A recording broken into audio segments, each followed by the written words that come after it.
Singular पण स्कॉलरशिपचा part आहे. सामान्यपणे एकवचनी नावाच्या शेवटी एस हा प्रत्यय जोडून त्याचे अनेकवचनी रूप होते. आपण जर सपोज शेवटी एस लावला तरी त्याचं आपण अनेकवचन करू शकतो.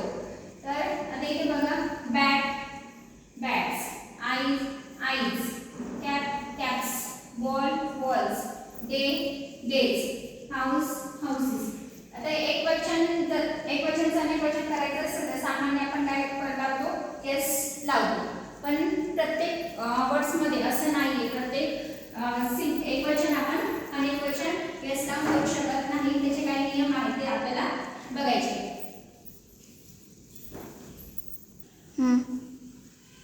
सिंग्युलर प्लुरल बनायचा दुसरा नियम. दुसरं काय सांगितले, सामान्य नावाच्या शेवटी जर यस S H C H X O आलं असेल तर त्या सामान्य नावाच्या शेवटी तुम्हाला एस लावून अनेकवचन बनवता येतं.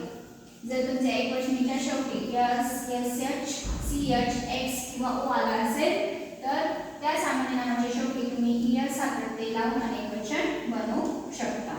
जसं की एक्झाम्पल दिले बस buses, Bush bushes, branch branches, hero heroes, class classes, bench benches, box boxes, dish dish, match